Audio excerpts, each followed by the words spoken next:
Right. I think we can probably make a start. Nearly 8:30 now, so people will just keep coming in, Okay. Rob. But yeah, just a huge welcome to everyone to our April's Wellbeing talk. I don't know where the year's going. Don't know if you came into the chat, we're just talking, saying sun's shining, so I hope you've got some sun wherever you are. Really excited today to have the amazing Rob with us. Yeah. He is a pioneer in the therapy world, doing amazing things, supporting adults and a majority of children as well. So today is talks all about embracing our differences and combating shame. So something I'm definitely going to take loads from. Um, this session will be recorded. It will be about 45 minutes, and then we'll have 15 minutes for a chat. Please use the chat box for any questions you have. Make use of Rob, and all his wealth of knowledge within this area. This is our last talk that will be around this time, and then we will be changing from 12 till 1. So without further ado, Rob, I'll let you introduce yourself properly. Really excited to have you here, and yeah, over to you. Okay. Well, thanks, Lucy, for that brilliant introduction. But I'll take it. Thank you very much. So, yeah, hi everybody. My name's Rob Edmondson. So I am a CBT person-centered counsellor. A little bit about my background. So I've worked in children's services since 1999. I've worked in a variety of settings, mainly residential, but I also branched out into schools for a couple of years as well. So private EBD complex needs schools. So you can imagine, and there's lots of kind of like bullying and thing that goes on. So yeah, so I've got many years experience dealing with kids, and then I eventually had enough of Ofsted, and I thought, nah, I can't be doing that anymore. So I branched out into counselling.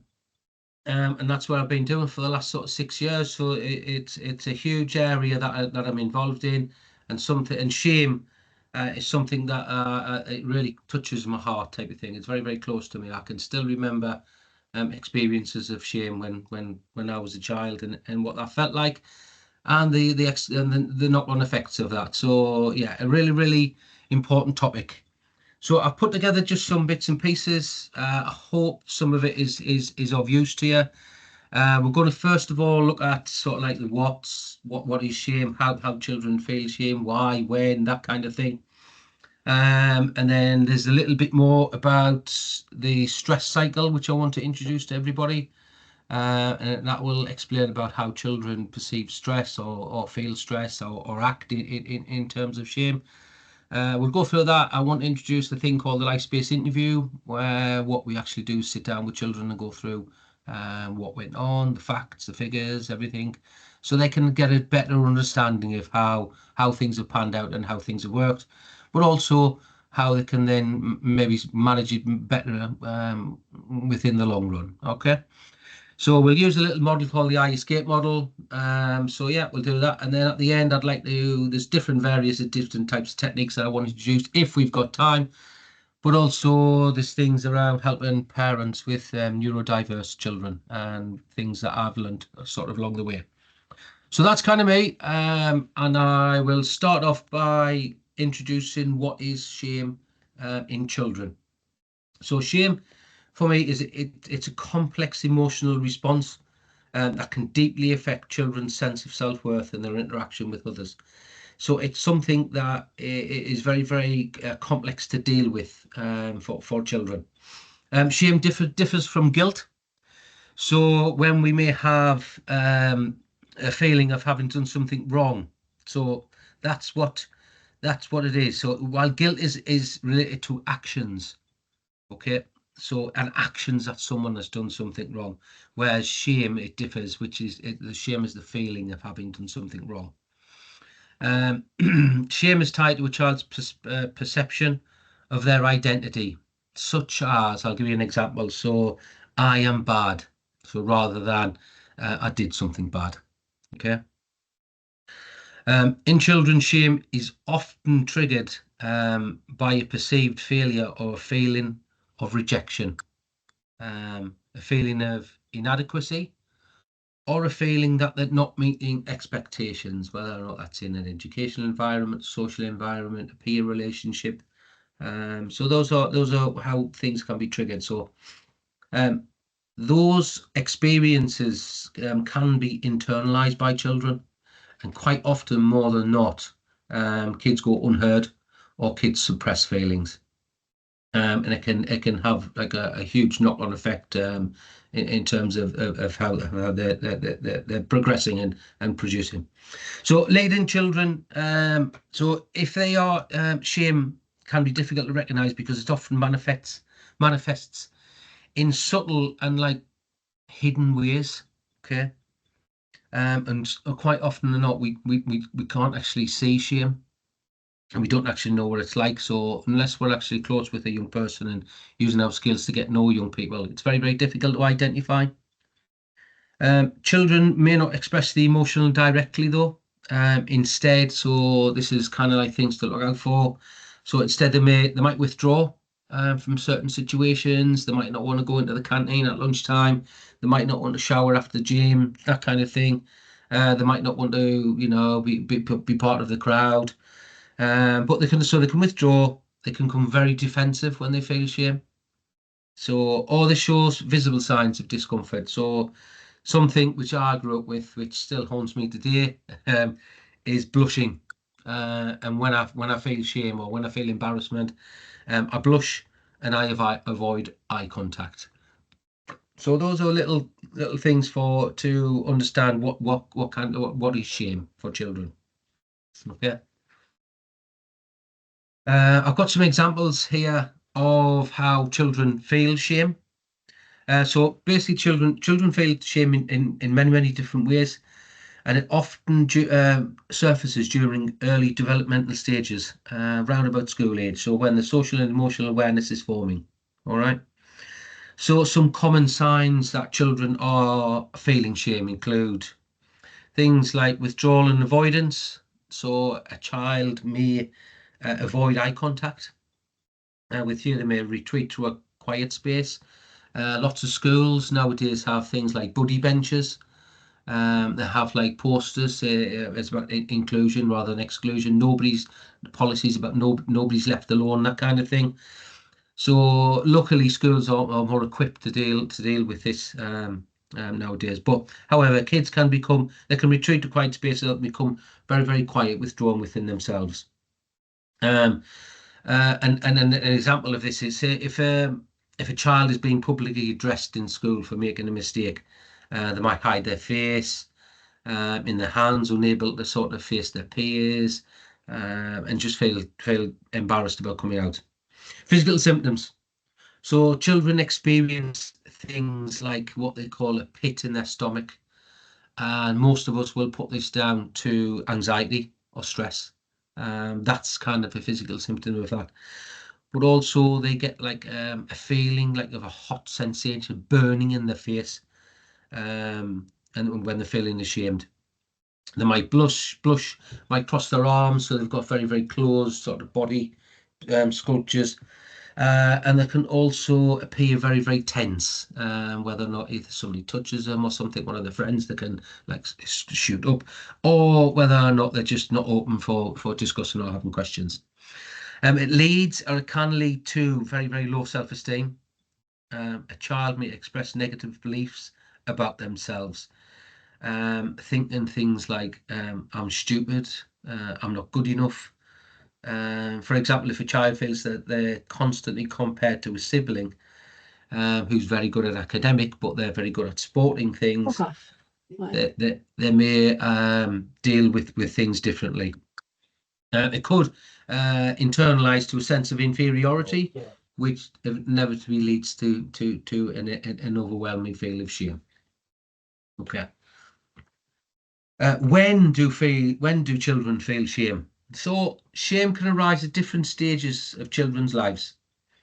It tends to occur more frequently as children begin to understand social norms and how others perceive them. Okay, so key moments when children experience shame can include things like mistakes and failures.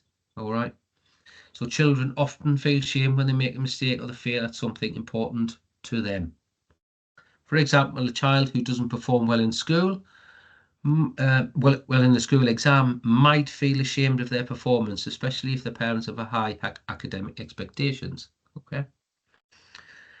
Social rejection, and also the peer group as well. So social interactions such as being excluded from a group or teased can trigger shame. Lots and lots of kids have mobile phones these days, so we have lots and lots of more WhatsApp groups and things getting made up, and people being added to them without being asking. So it's a real difficult area to sort of police for schools. Social interactions anyway include a group being teased can trigger shame. A child might feel embarrassed or ashamed if they're left out during playtime, or just if they're not invited along to do things with the group. I can absolutely remember being back at school and how that felt, being left out of a group and not being part of your peers. And also if people are made fun at because of the way they look or they speak, that can cause a massive issue. Yeah.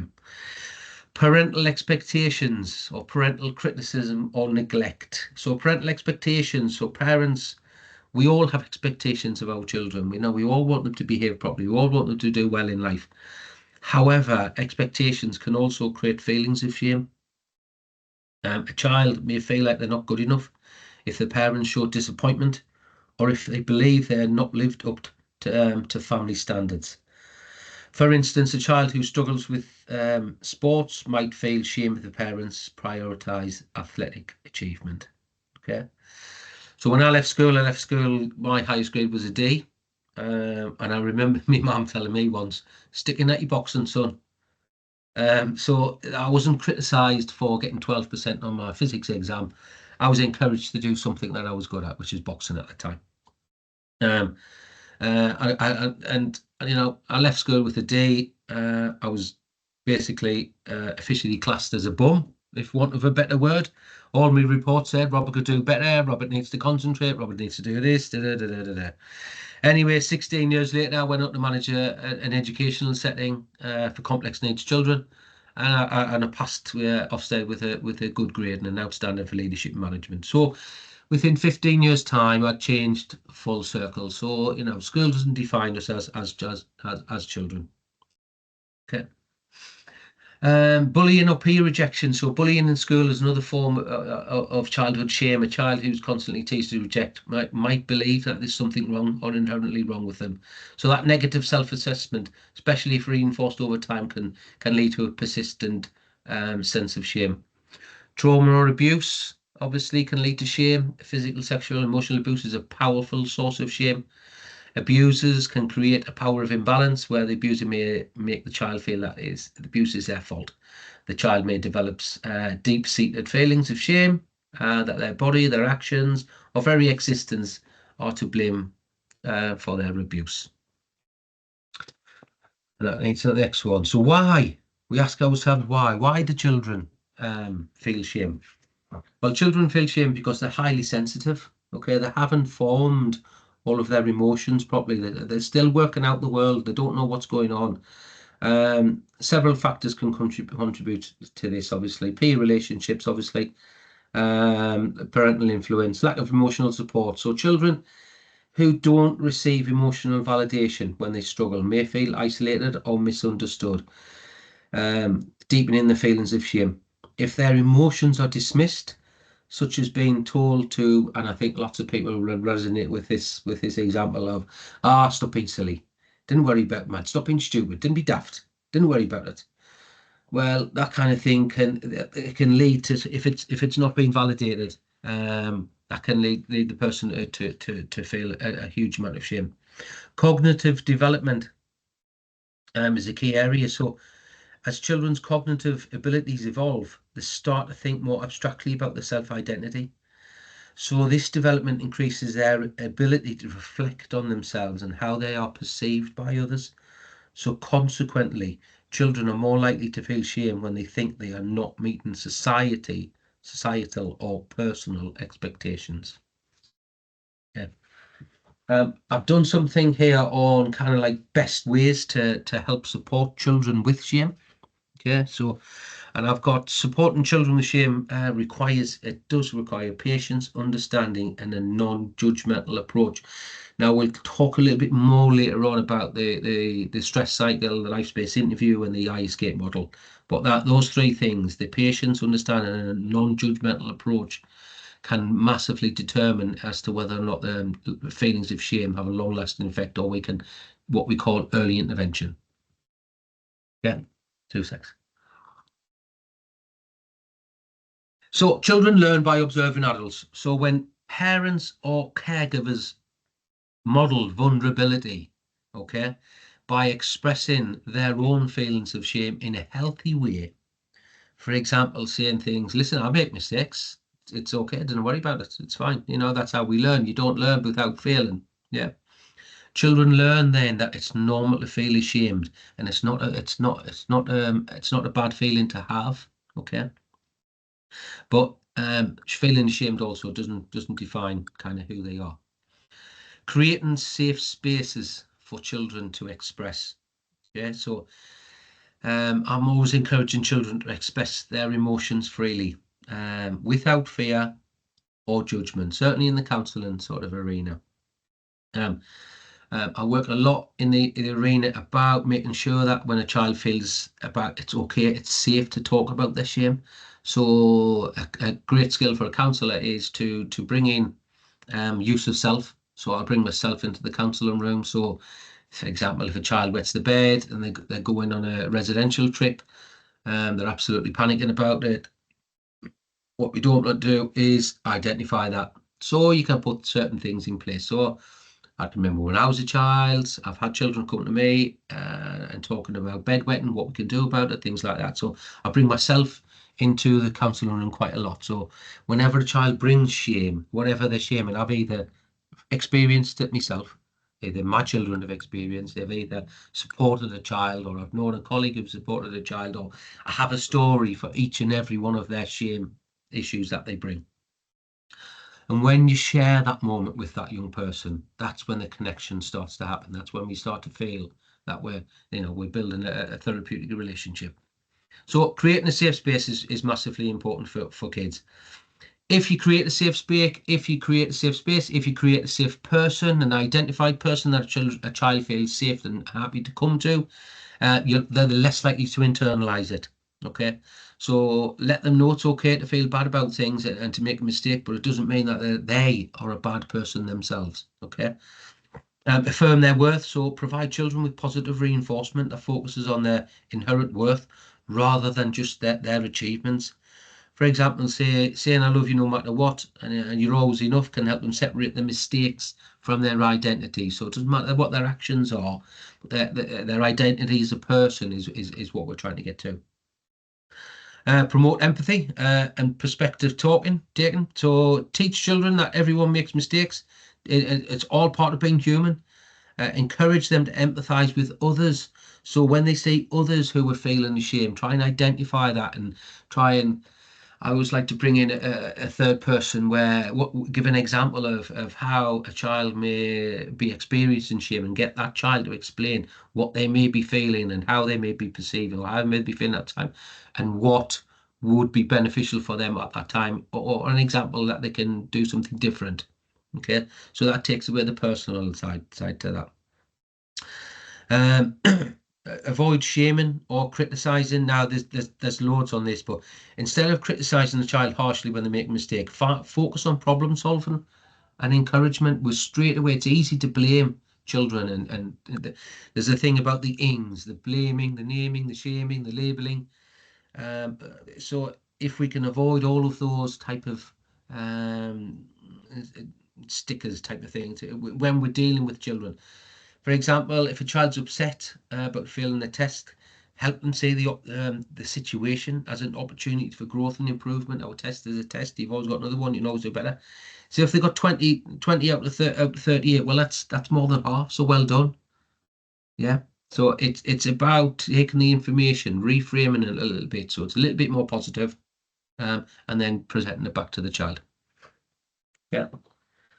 A little bit on how to identify shame in children. So shame can be difficult to spot. Children can often hide their feelings. However, there's certain behaviours that I tend to look for. So avoidance. So children may become avoidant, hiding their faces, withdrawn from social interactions, or refusing to engage in activities that they usually enjoy. There's always one person at school who didn't join in our PE. Maybe they weren't particularly good at football. You know, they have strengths in other skills, but you'd always see them hanging around outside the changing rooms and not really joining in. So we just need to be wary of that. Perfectionism also is an area. So children who constantly strive for perfection or are highly self-critical may be experiencing underlying shame. So an example of that is that a child who insists on doing everything perfectly may be avoiding feelings of shame if they fail. So that's just something to look out for on that one. If a child hasn't failed, then they don't know how to progress. They won't know what it's like. Anger or aggression, as mentioned earlier, some children might become defensive or angry when they feel ashamed. It's a lash out moment. It's a kickback moment. Yeah. And as counsellors, as therapists, we're trained to ignore the behaviour and get to the root cause of it. Yeah. So if a child reacts to correction with anger, it could be a sign they're trying to avoid the painful feelings of shame. So, you know, children answering back and things like that. They're trying to avoid the deliberate feeling of shame. Regressive behaviour. So some children might show signs of regressive behaviour, such as things like thumb sucking, bedwetting, clinging to a caregiver when they feel ashamed, hugging into people, that kind of thing. This is often a sign that children are they're feeling very emotionally vulnerable at that time. Okay, guys. There's a couple of things here about how to connect with children to support children through shame. So active listening is a great, so practice active listening, okay, by giving your full attention to the child. So certainly when I'm in the counselling arena, I'm using all of my skills. I'm head nodding, yeah, yeah, sure. Oh, right, okay, yeah, okay. I'm jotting things down. I'm making little notes. I'm validating their feelings. Oh, wow, that must have made you feel really, really terrible. No, oh, were you scared at that time? So I'm repeating back to them what they're saying, but I'm also at that time validating. I remember when I felt that. Yeah, I've experienced that before. Oh, I saw somebody last week and they had exactly the same problem. And I tell you how they dealt with it. It opens it up so that they're not feeling that it's just themselves who are feeling these or are feeling these feelings. Being non-judgmental, right? Now that will touch a little bit more on the TCI and stuff, but avoiding reacting the way that might increase the child's feelings of shame. So, for example, if a child confides in you about making a mistake, avoid saying things like, I told you so, oh, you should have known better, you shouldn't have done that, should you? Try not to criticize them, blame, shame, that kind of thing. Encourage positive self-talk. Now, there's a little bit thing about Stupid Robert. So my sisters used to call me Stupid Robert, and it stuck with me for a long, long time. But then when I went on to make a mistake in adulthood, I would say to myself, I wouldn't use a positive self-talk with myself. I would say negative things about myself. You stupid Robert, why'd you do that for, man? Jesus, bloody hell. Da, da, da, da. So one thing I learned to do with teaching counselling is helping children frame their thoughts when they feel ashamed and start to use positive self-talk. So encourage them to speak kindly to themselves, focus on strengths rather than weaknesses. Everybody has strengths. Everybody has something that they're really, really good at. People have loads of stuff that they're weak at as well, but it's about practicing and about getting that back up to scratch a little bit. Even though you didn't do well this time, this is an example of it. Even though you didn't do that well, you can try again. You can do better next time. You know, there's always the next time. Let's go. Dust ourselves back up. You fall off a horse, dust yourself back off, get back on. Let's go. Let's go again. The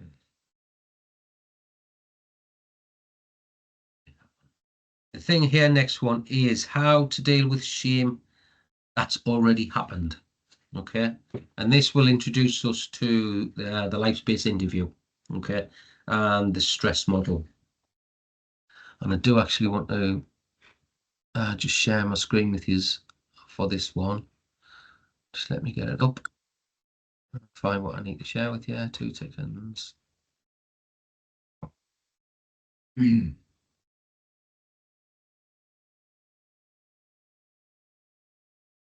Okay, right. 2 ticks. Where's the thing? So share my screen now.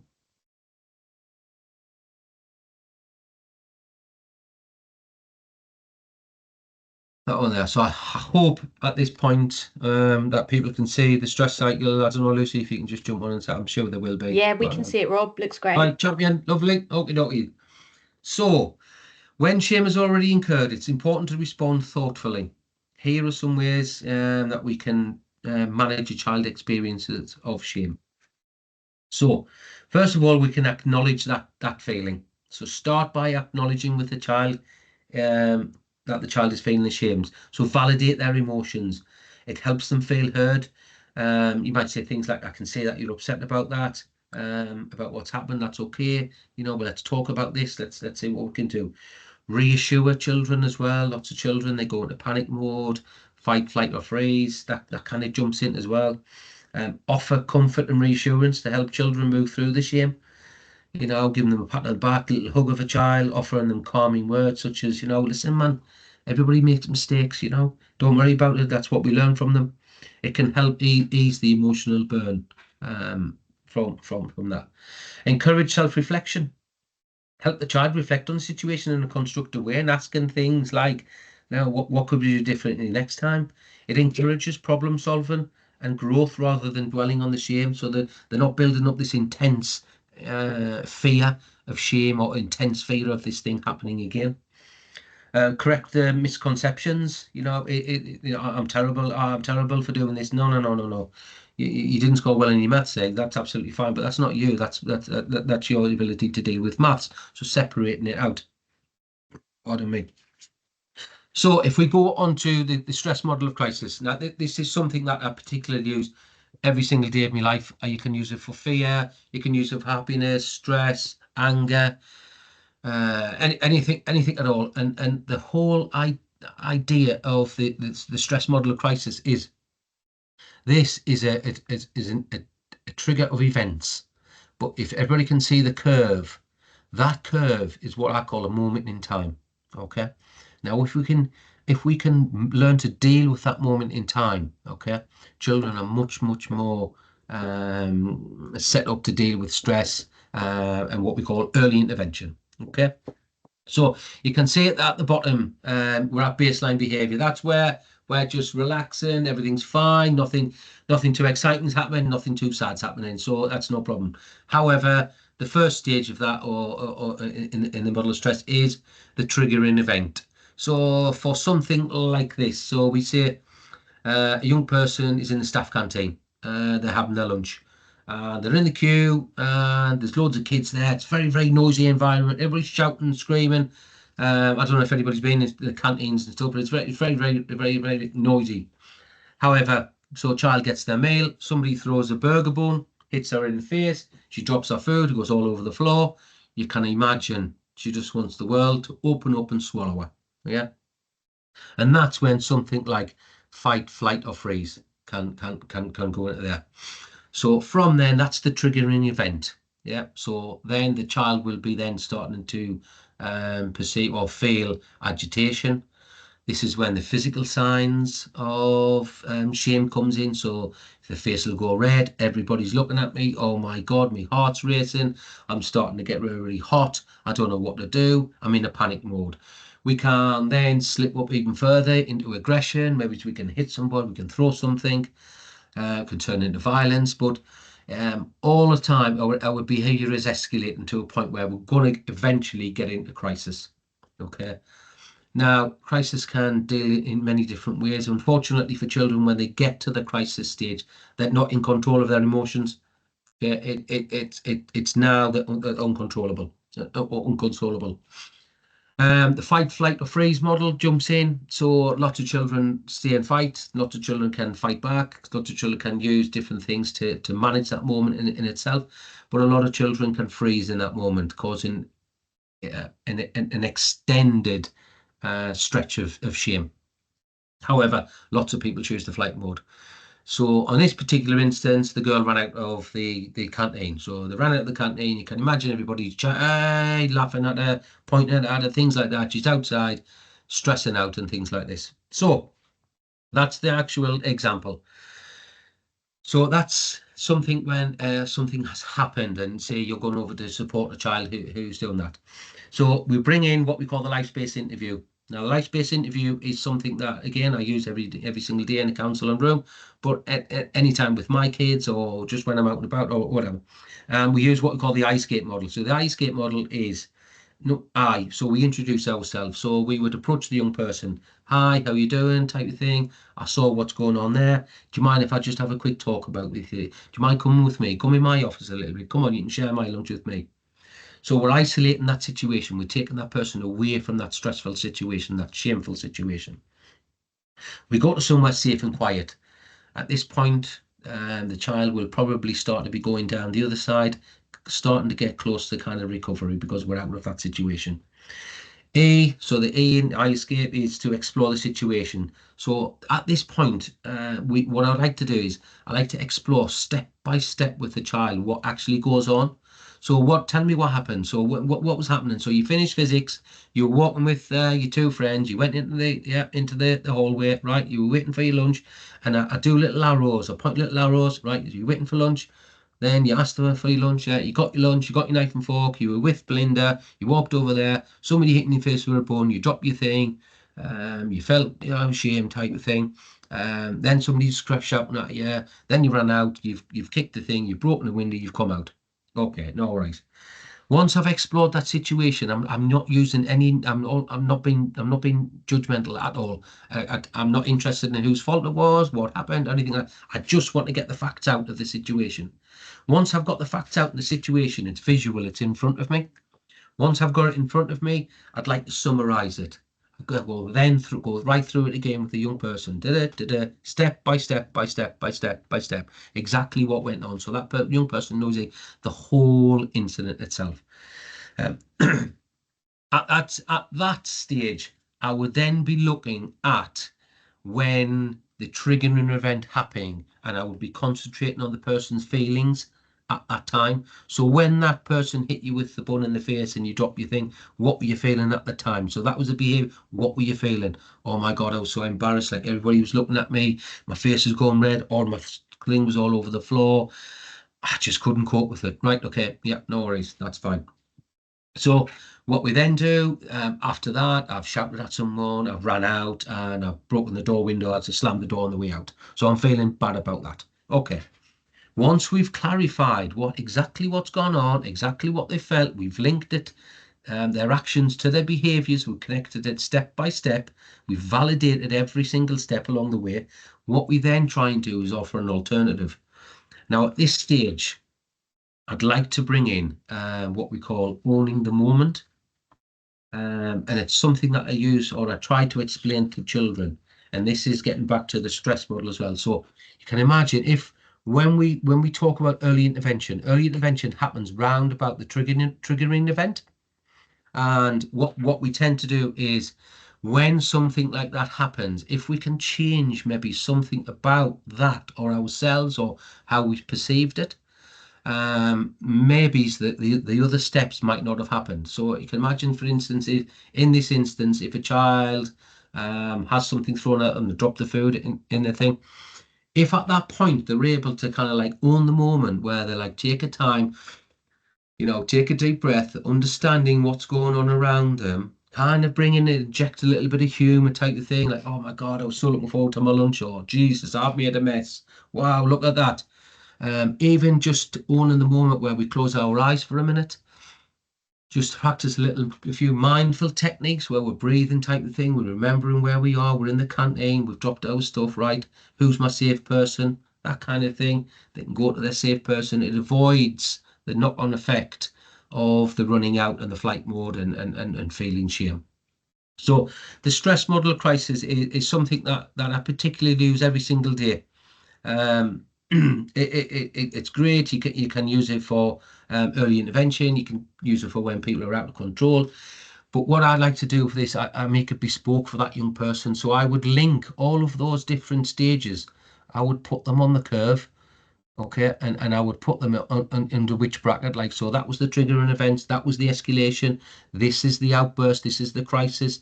When you were in crisis, you felt like that and you ran out of the school. And I would take them back step by step by step to baseline. So from baseline to trigger an event is what we call early intervention. And that's what I would focus for young people to understand. So if we can think about the triggering event cycle, so a triggering event might be a situation where the child feels shame, so make a mistake in front of others, which we've just spoken about. Oh, they're feeling that everybody's going to laugh at me, that kind of thing. So it's important that we make sure that our emotional reaction at that point, we give children a get out clause, okay, at that point. Escalation, this is about as negative thoughts continue, the child's emotion states worsens, so it's getting worse for the child. Oh my God, I don't know what to do. Fight, flight's going to kick in, and then they go into crisis. When they're in crisis, validation and empathy are extremely crucial at that point. In this moment, simply acknowledging the child's feeling without judgment can help de-escalate the situation. Offer reassurance as well. It's okay, don't worry about it, it's absolutely fine. So early intervention from staff members as well. If we see these things happening, straight over to the child, don't worry about it, it's absolutely fine. Come on, I'll help you pick this up. You know, you're going to take the child and go and get another lunch. So we try and get that child out of that certain situation as soon as possible. And then the recovery stage. So the recovery stage is about going through an alternative. Yep, if that happens again, don't worry about it. Just go to the teacher, ask for some help. We'll get the intervention in there. I want to go on the next thing about using humour to deal with shame, and it's something that I use particularly myself, certainly in the counselling room where I bring myself into things. So using humour as a coping mechanism. So humour allows individuals to gain perspective on their struggles and can help diffuse situations, emotions like shame. We can teach children how to use the funny sides of the mistake. So I'm often telling funny stories in counselling sessions or with children and stuff about my experience, what I've seen, what I've witnessed. It would be maybe something that's quite close to what the child has just perceived or just experienced. So when I was younger and what happened and what I did and I laughed it off. Using light-hearted role play scenarios where children act out awkward or shameful situations and try and laugh them off. Yeah, so it's about interacting on one-to-one in a safe space where we can look at, like, my great saying is, what's the worst that's going to happen? Do you know what I mean? So 2 arms, 2 legs, mate. You still got your brain, you're still doing that. You still got loads of friends. You're still great. You're still a nice person. You know, you got a nice family. By the time we get to the 3rd or 4th stage, children should start to feel a little bit better about themselves. Practical tools. There are things in here like positive self-talk. So reminding children of past successes when they've overcome obstacles. Problem solving, encourage children to think of ways that they can correct the situation next time. And a great one, and the one that I'm using more and more, certainly within counselling sessions or when I'm out and about, is relaxation techniques. Okay, mindful techniques, owning that moment. Yeah, that point where we decide. So owning the moment means being present, basically, accepting the current situation, taking responsibility for how we respond to it in the context of shame and negative experience. It involves recognizing the emotion without being overwhelmed by it or trying to avoid it. Right? So mindfulness and grounding techniques. So teaching children techniques like deep breathing, focusing on their senses, or using a grounding object. Yeah. So if you start the first, like deep breathing, just close our eyes a little bit, just focus on our breathing type of thing, or using an object. Lots of people like to stare at a certain object in a room. It helps them stare at the blackboard type of thing instead of looking around and finding that people are looking at me. So giving eye contact to other people. This can help them stay focused. It can reduce the tendency to spiral into negative thinking. Close eyes, breathe, wait for the moment to pass. Yeah, sometimes also, like, that moment can maybe take about 5 to 10 seconds. Certainly when there's large amounts of people and things, or if you put your hand in the glass and you get the wrong answer, you give the wrong answer at that moment, you know, you start to feel shame. Right, okay, if we focus on the blackboard and just looking at the teacher rather than looking around at the other kids who are looking at us, that will tend to help children to relax and stay calm. Self-awareness and self-acceptance. So Encourage children to acknowledge how they feel in the moment. I feel ashamed because I made a mistake. It's fine. It's just a mistake. This can actually be empowering. Let them know you don't have to change those feelings, but we can choose how we respond to them. Okay. Self-compassion.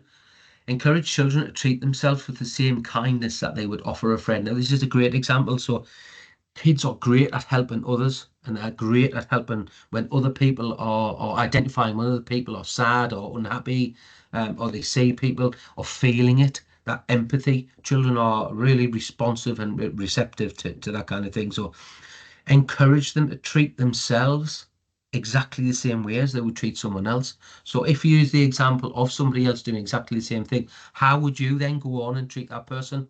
Okay, that's a great way to get children thinking about that, and then applying it to themselves.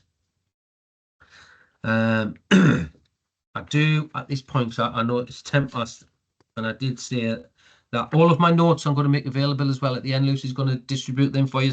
So if there are anything in here that maybe I haven't explained properly, or you want to go away and look at yourself, then that's great. But I did say I would touch on things about how to support somebody, parents with any children who's got neurodiverse conditions. So neurodiversity refers to natural variations in the human brain and cognition. Conditions such as ADHD, autism, dyslexia, and others are part of this spectrum of neurodiversity. More and more referrals, every single referral, like really at the moment, I get it, they have some type of neurodiverse attached to them. Okay, so I'm well versed of dealing with this. It's important to understand neurodiversity through a strengths-based lens, focusing on the abilities that a child has, rather than the deficits. So key tips for supporting parents and carers. So validating parents' feelings. So often parents of neurodiverse children feel very, very isolated or frustrated. Offer them a non-judgmental space where they can express their struggles. While supporting parents, you can emphasize the importance of empathy and active listening and supporting parents. So education and awareness, provide parents with information on neurodiversity. So there are things, there's a company out there called ADHD Wise. There was another one, but I'll put it in my notes as well. ADHD Chatter.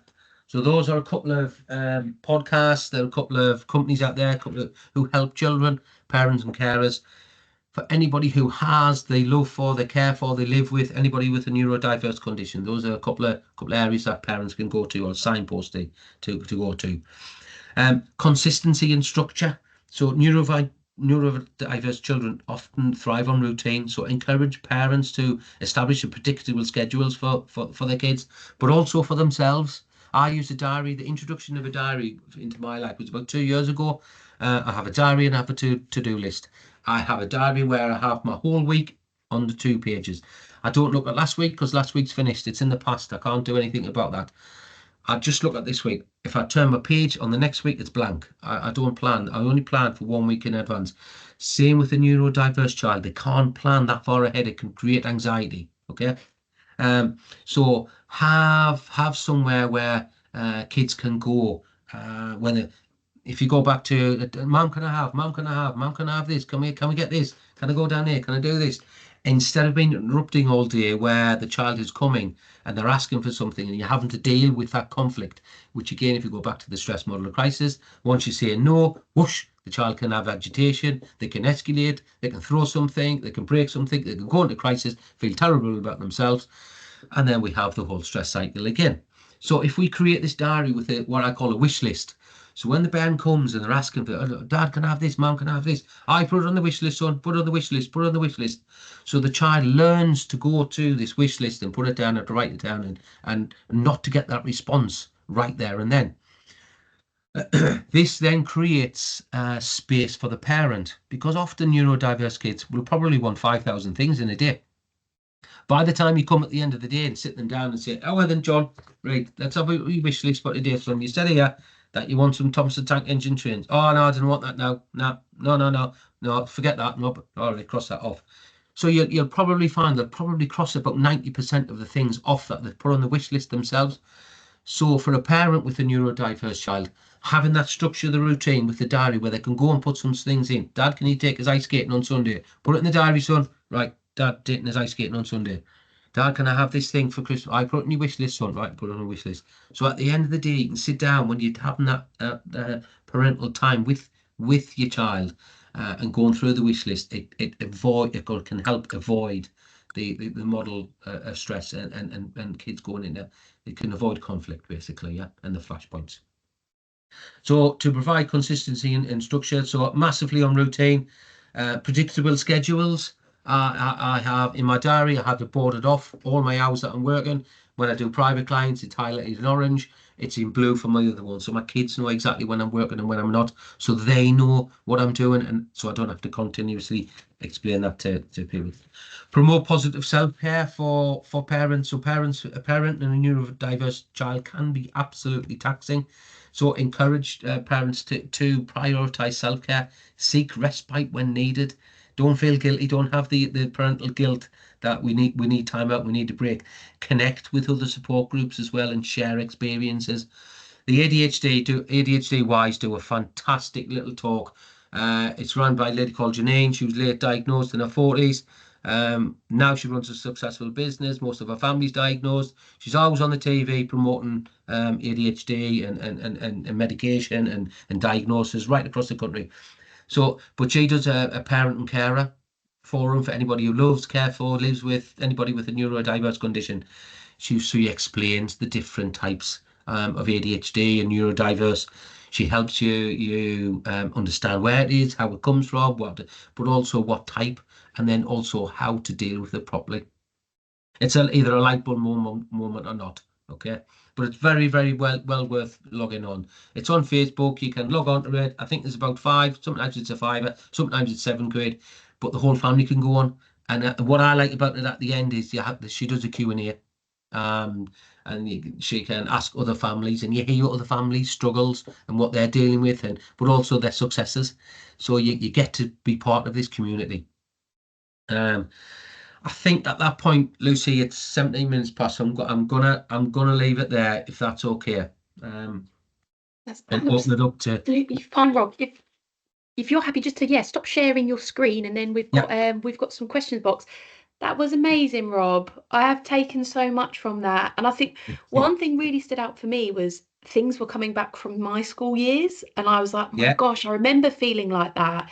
And just hearing, perfectionism is such a huge thing.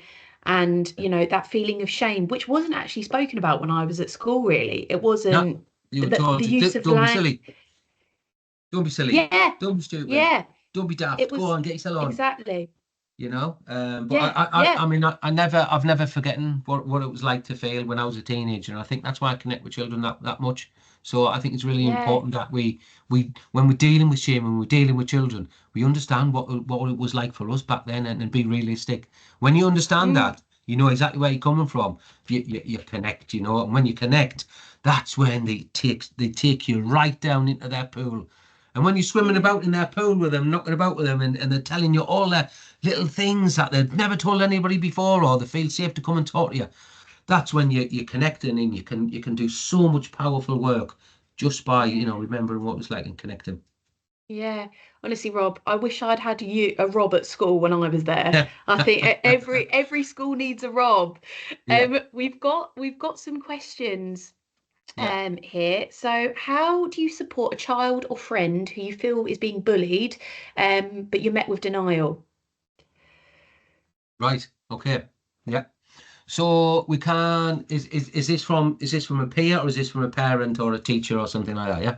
If you can kind of give a kind of broad perspective, that would be amazing. I guess that's like how long's a piece of string, because I guess it's very different from child to say a friend. But if you could give both, that would be amazing. Yeah. So if we can start from a professional type of thing. So when we're dealing with a child who we think is being bullied, and we're met with denial. No, we're not. So maybe it's a bit of one-to-one work with them. So maybe it's a bit of taking them time away, like the life space interview, do the eye escape. Yeah. So you can have a fictional topic that can come up. Yeah, so you can use a different type of bullying, or you can take the child away, isolate them. Yeah, take them away, make them in a safe environment, go through, explore certain scenarios. So bring in scenario work. You can do it in group work as well, so the child doesn't feel isolated. But we can do that by educating others around us, having little escapism, so little posters on the walls. We can introduce it into classrooms. They can have a 5-minute little wellbeing session in the morning. Pardon me. Has anybody got anything that they would like to talk about, or something like that? We can give examples of bullying. We do little classroom sort of examples. So it's about sharing the knowledge and sharing experience of bullying with children. So that's what I would do if I was a professional, if I'm being met with that, you know. I would also bring in myself. I use myself a lot in the counselling room. So I would bring in, if I believe bullying is happening, I would bring in like an experience that I had when I was bullied when I was a child, how it made me feel. When we're starting to bring ourselves into that situation, we're talking about ourselves, we're taking the whole emphasis away from the child who's been bullied. And I'm taking ownership of that, and I'm telling that child when I was bullied and what happened. Things like Joe Calzaghe, yeah, unbeaten world champion, yeah, unbeaten world champion in boxing. He was bullied at school, yeah, to the point where he actually joined and they made like a whole bullying organisation. So there are lots of people who experience bullying, but I would take ownership of myself. I would then give examples of how I felt, what it made me do, the knock-on effects and stuff like that. And when you're getting into that deep sort of moment with a child, you'll see them reacting like, oh yeah. You'll see the eyes light up like, oh my God, he's absolutely right. He's feeling exactly what I'm feeling. And that's your floodgate. That's when the floodgates open. That's the time to get in and react with the young person. Yeah. So that's what I would do for if I was a professional. If I was a young person, I would absolutely report it on. I would absolutely just be there for that person. I would hang around. I would become like a buddy, a little mentor, that kind of thing. Just taking a bit of extra time to notice how they're acting, confide in them, you know. Yeah, I feel like as well it's normalizing these experiences, because I remember being at school and going through periods of time where girls were really, really challenging to be around, and I remember feeling this is just me, this is all on me, there's something going on with me. And I think by normalizing that conversation, saying you're in it, like you said, in that pool with them, and I've experienced this as well, it can make feel like, oh, okay, I'm not the only one. So there is so much power in that, definitely. Yeah, Got another question. At what point would you suggest professional intervention, especially if physical symptoms aren't present? Okay. So if physical on shame, are we talking about still? I think so, yeah. Maybe, yeah, we'll go with Okay. that. Okay. So if physical symptoms are not there, we can look at maybe his academics skills. So how's the child performing at school? Have they had a drop in their academic solutions type of thing? Neglectful? Are they looking after themselves? Are they brushing the hairs and stuff? Are the ties straight? Are they looking nice? Are they looking, as nice as they normally do? So any unkempt presentation type of thing. Lots and lots of schools have counselling within schools anyway. They have wellbeing sessions. They're well versed. It's kind of part of their normal day. But if I was concerned about a child or anything, I would maybe go to the parents as well and see if there's anything going on at home. Speak to maybe one of their close friends. Have you noticed anything about Lucy today? She seems a bit withdrawn. What's happening there? But early intervention, you can't harm a child if there's early intervention. So the sooner we do the intervention, the better it'll be. Whereas if we don't act, I'll jump in if you don't mind, Lucy, because that was my question. So this is through personal experience. When I had noticed, and it's not around shame, but it was more around anxiety and the shame of speaking out about how this child was feeling. And it was hives that were present on the body, which was a major trigger. And I thought, right, there's something, what have I missed here? Because it was only when there was physical, something present there that I realised that there was issues, you know, deeper down, I'm actually talking about my daughter here, and I actually don't mind sharing that. And it was only through recognising that my daughter was coming out in hives and was losing hair that I realised, what have I missed? And then we had to have that open conversation. So I suppose the point I was trying to make is sometimes physical symptoms aren't always present, and I might have missed what was going on with my child who was experiencing something at school that was bringing shame into her life. Yeah, absolutely. Yeah, totally. There's one here, and I think this is quite a good one to share. This one, it's from a Cameron Allison, and she says, "I remember wanting to die in S2, I don't know, year 2 or something in school, when my spam fritter flew off my plate in the canteen and landed at the feet of a guy who I had a crush on." So she blushed, obviously, but it did make her cope with change, because a teacher picked up on it. He smiled and he said, "Oh, let's get you another one, because you won't want this one now." That little bit of kindness in that moment, yeah, made the situation easier. And decades later, it still makes me, makes her smile, makes me smile as well. Yeah, absolutely. Yeah, and I think when you said as well, early intervention, I think that is just a key thing, isn't it? You know, even if you've got, there's something just sitting with you, that kind of thing, thinking something just doesn't feel quite right. And opening up that conversation, just be like, let's just talk about it. So I think there is sometimes there's so much fear around, what if I say the wrong thing? Or what if I make things worse? But actually, like you said, just the compassion and just saying and normalizing those conversations, Rob, I think. Yeah, I think sometimes children are terrified. Children are looking for that outlet. Nobody's given them that outlet type of thing, or they certainly don't want to say it in front of the pals because of peer pressure. You know, so if you, I work a lot on gut feeling. And when I've got that gut feeling, I go with a gut feeling and I follow my gut.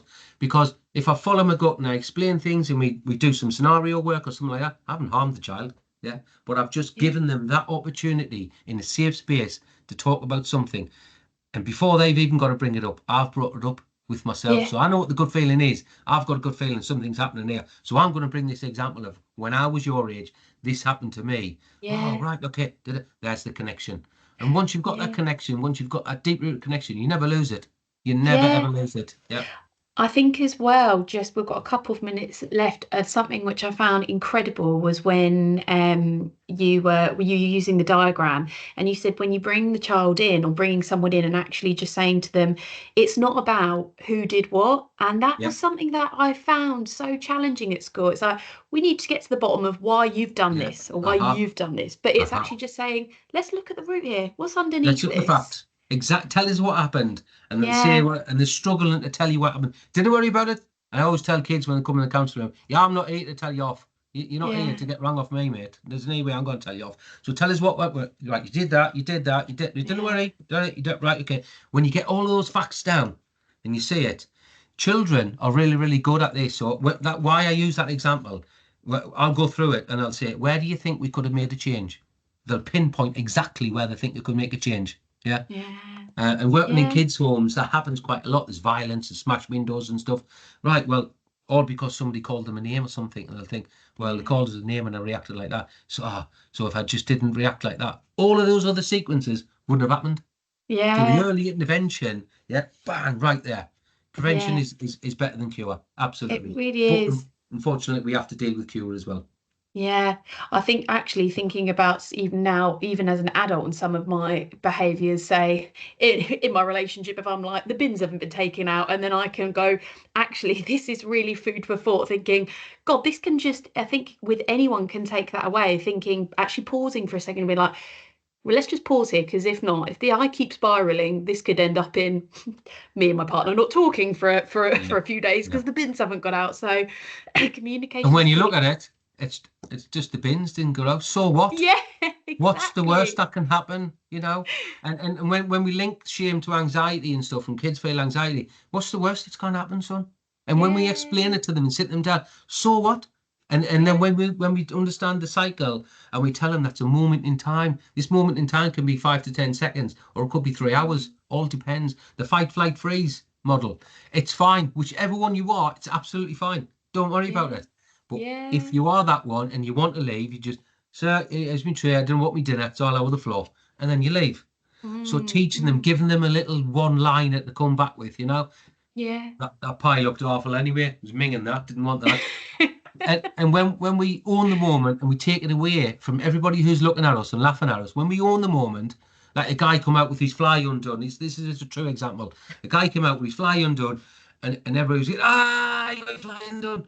And he said, I'm going to be embarrassed, Rob. I said, you should have just said, hey, yeah, you don't mind, yeah, full it up, that could have been embarrassing. Just a little tweak in that moment, yeah, can take ownership of the shame back. It's my shame, pal. I'm keeping it. So Jews, like, you know, I'm not bothered about it. When you show you're not bothered about it, they've got nothing to laugh at. Yeah, Rob, honestly, won that moment. You've been incredible. You really have. Thank you kind. so much. Thank you so much. And absolutely like Rob fine. said, he's happy to share his notes as well. And any questions? Anything? What I'm going to do, Lucy, is there's a couple of spelling mistakes, you know, perfectionism and all that. So didn't send out the one I've sent to you. I'm going to finish the mistakes and add one more bit in, and then I'll send it over, and anybody can use it for whatever. And additionally, share my details, my email address and stuff. If people want to have further discussions around what I've spoke about today, or things that I didn't get to discuss, which is in the notes, just send us an email and I'll book a time and I'll have a chat with them. Thank you so much, Rob. And yeah, if you could take the time just to do our short feedback, and our next Wellbeing talk will be 12 till 1. Huge thank you, Rob. You're incredible. No worries. Thanks so much for having me. Thank you. Have a great day, everyone. See ya. Bye.